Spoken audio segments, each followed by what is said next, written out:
Olá pessoal, meu nome é Rodolfo Costa, sou advogado e sócio aqui na Luzone Legal. É um prazer enorme poder participar desse projeto de extensão do Observatório da Pequena Empresa. Aproveito para agradecer o convite do professor Saulo Bichara. E hoje, particularmente, nós vamos tratar de um tema que tem sua evidente importância nas atividades da pequena empresa. O que ocorre é que, evidentemente, há uma necessidade de formalização de todos os negócios para fins de prevenção de perdas, prevenção de prejuízos. E particularmente na realidade da pequena empresa. Por quê? Bom, a pequena empresa ela não conta com margens consideráveis para suportar inadimplementos, suportar perdas com facilidade. E nesse contexto, vê-se o quê? Uma realidade muito mais delicada que deve se prestar uma atenção importante nessa temática. Em regra, todas as empresas devem cuidar da administração de suas obrigações, ok? Numa administração mais zelosa das suas obrigações, justamente para evitar prejuízos desnecessários. De qualquer forma, é prudente que a gente inicie a temática abordando uma garantia fundamental constitucional de todos os países democráticos, que é a liberdade. E a liberdade ela é importante por quê? Ora, a importância da liberdade ela é evidente por si só, né? Recordo-me bem de pessoas que tiveram a oportunidade de compartilhar comigo a experiência de viajar para a Alemanha Ocidental e dar um pulinho na Alemanha Oriental. E no curto intervalo de tempo, a nível histórico que ambas estiveram separadas, a evidência da enorme diferença entre um país com liberdade e outro sem, naquela época que todos conhecem. A liberdade ela é uma garantia de toda pessoa, né?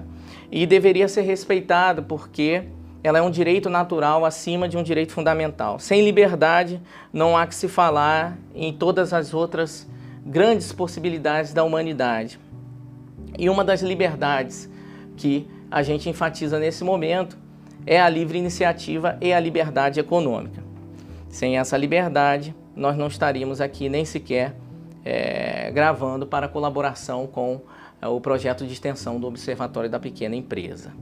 E vocês não estariam aí contribuindo para a economia do país, tal como nós sabemos que é a importância da contribuição da pequena empresa para a geração de empregos e a economia do Brasil. Essa liberdade é notória no nosso dia a dia, né?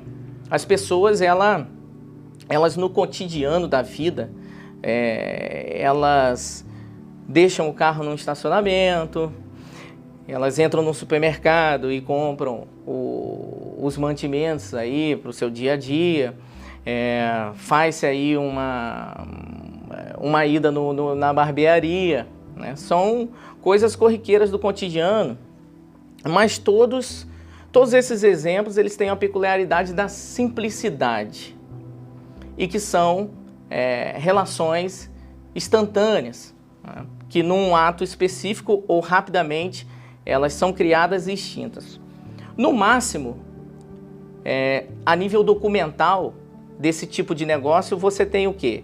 Você tem ali ou um cupom fiscal, ou uma nota fiscal, ou um mero recibo. Agora, vejamos a seguinte situação. Que empresário, buscando um estabelecimento para o seu negócio, se resume a se interessar por um imóvel, ligar para o locador desse imóvel, fazer uma oferta, pechinchar qualquer preço para baixo e dizer tá feito, me dá a chave, ok. Que empresário, buscando capitalizar seu negócio, adentra uma agência bancária, sorri para o gerente e diz: estou precisando de 50 mil para desenvolver alguns projetos, o gerente diz, ok,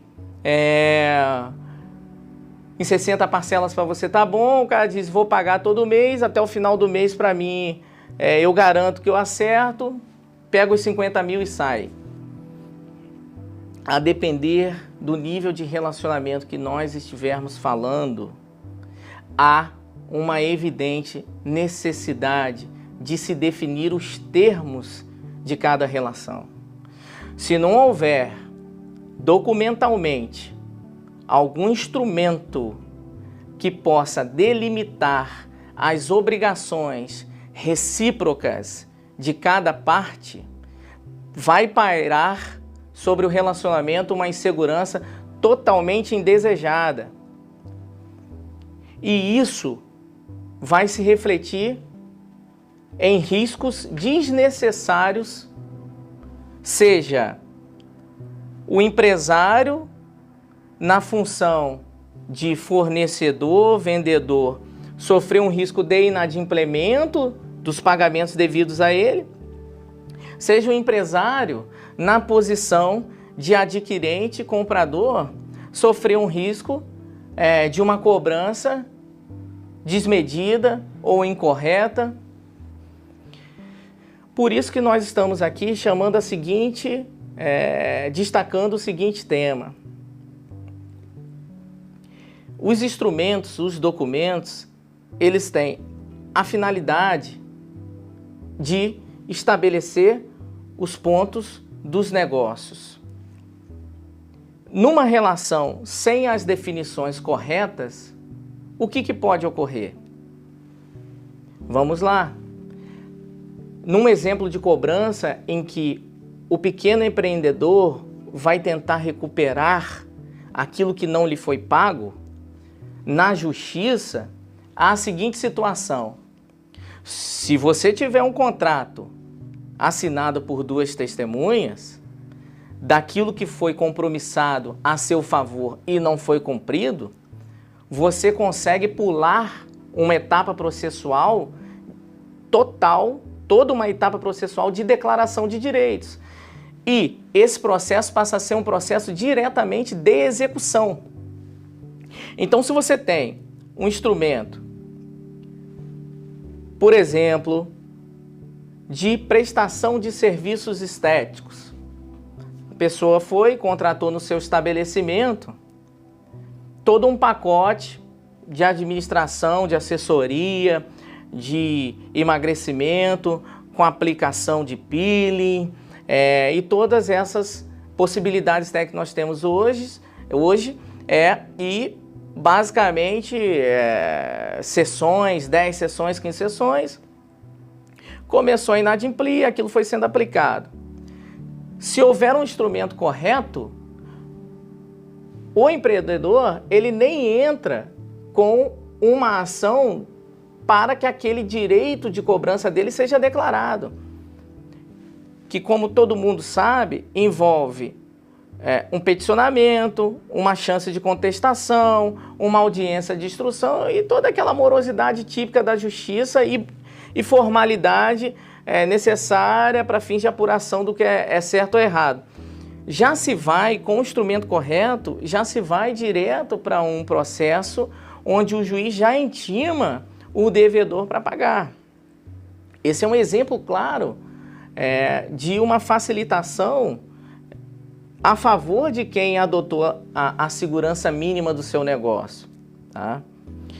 Agora, se a gente pensar no empreendedor que ainda está preso à ideia do fio do bigode, tá? Que acredita que o seu negócio vai crescer dentro de uma concepção de informalidade, ele vai pegar os e-mails que trocou, vai ter que entrar com a chamada ação de conhecimento, vai depender muito da interpretação do juiz, né? Vai depender dos documentos paralelos que ele tem.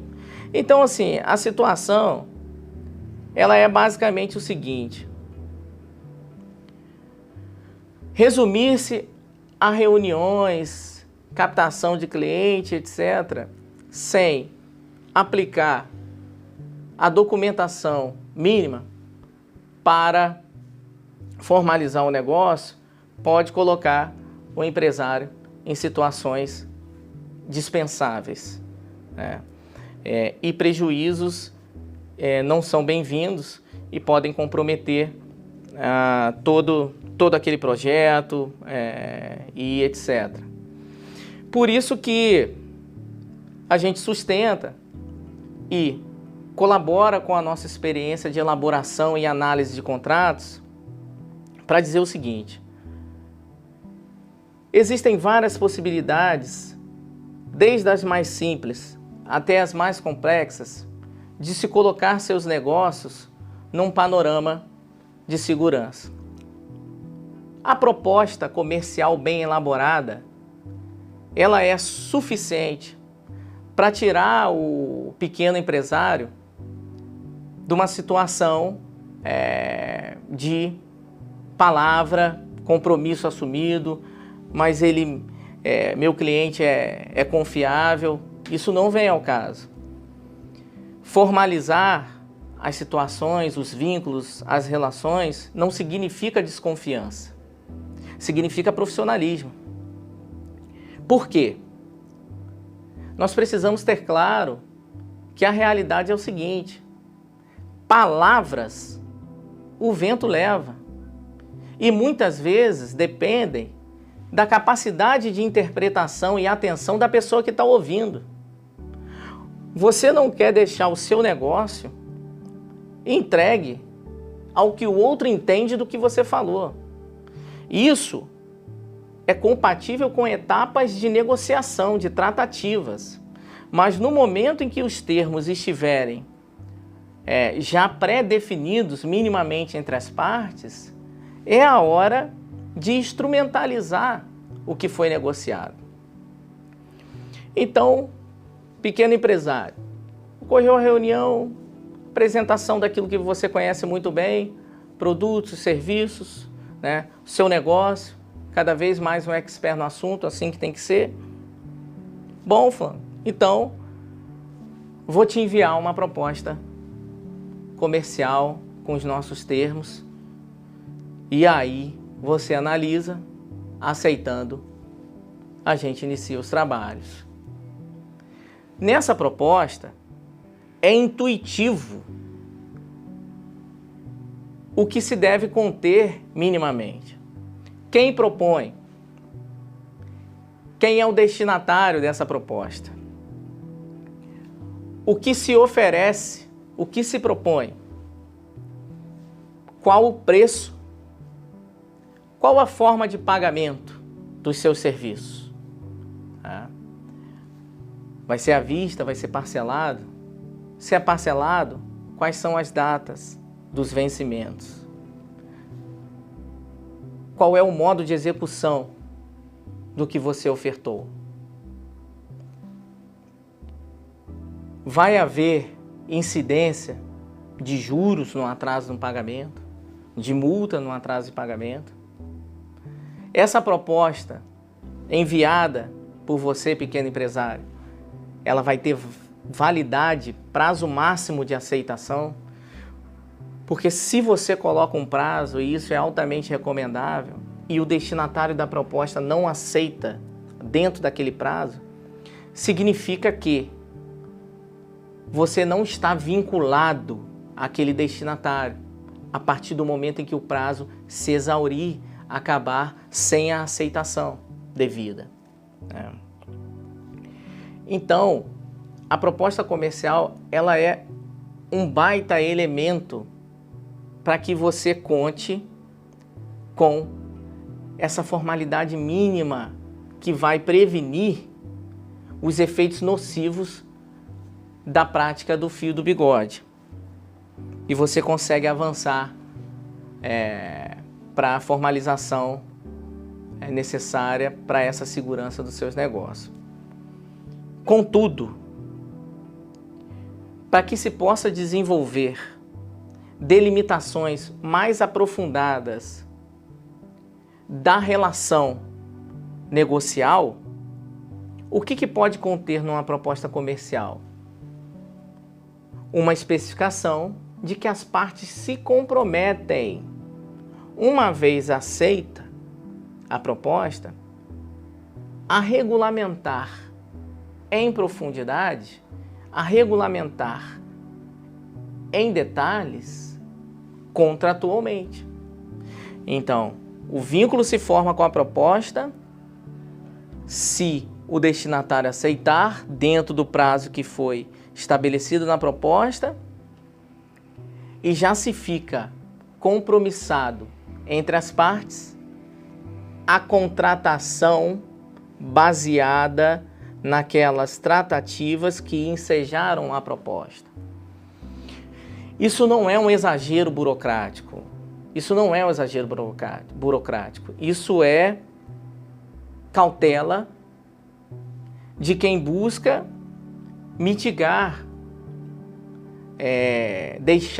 quem busca evitar deixar solto, né, as próprias obrigações.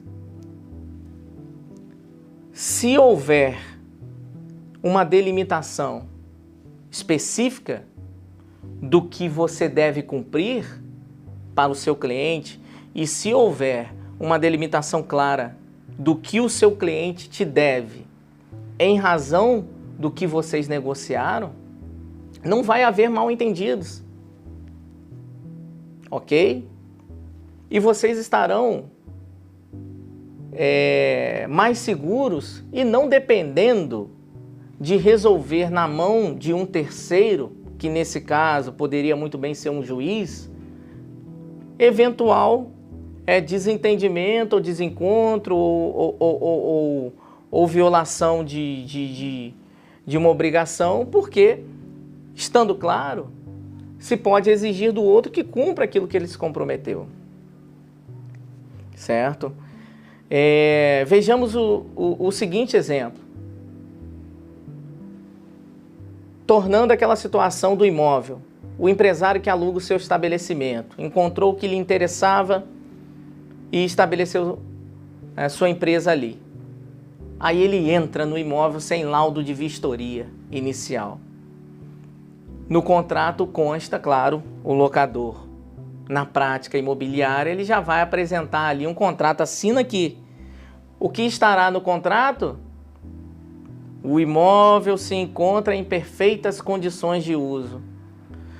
Se você não tiver um laudo de vistoria que ateste as condições do azulejo, da pintura danificada e etc., quando a relação terminar, vai valer a cláusula geral de o imóvel estar em perfeitas condições de uso. Correto? Porque foi subscrito no padrão. Então, além de toda aquela cautela que nós comentamos, de formalização mínima dos negócios que o pequeno empresário se envolve para evitar prejuízos completamente indesejáveis, tomem cautela com os contratos que vocês vão assinar. Leiam muito bem. Se mantenham, para aqueles que já vêm na prática empresarial exercendo essa liberdade econômica fundamental para a própria liberdade do ser humano, prestem atenção nas cláusulas dos contratos que vocês assinam. Muitos foram surpreendidos com o quê recentemente? Por exemplo, com a adoção da cláusula de correção pelo IGPM. O IGPM bateu lá nas alturas. Muitos foram surpreendidos com 35%, 37%, 33% de um ano para o outro, a depender do mês que bateu o acumulado. Então, esse zelo de não tratar os negócios com o mínimo, né? Esse zelo de, na verdade, tratar os negócios com o mínimo de formalismo, ele não é uma postura de quem é engessado, pelo contrário, é uma postura de quem entende que deve cuidar bem dos seus negócios e que um dos elementos indispensáveis para a prevenção de prejuízos no exercício da sua atividade é justamente essa formalidade mínima que não faz você passar a impressão de desconfiança do seu cliente ou do seu fornecedor, etc. Pelo contrário, é um elemento de profissionalismo e de quem sabe o que está fazendo. Eu agradeço muito a oportunidade do professor Saulo Bichara e toda a equipe do Observatório da Pequena Empresa, e aproveito aqui para, em nome da Luzone Legal, dizer que estamos à disposição para contribuir todas as vezes que necessário. Muito obrigado.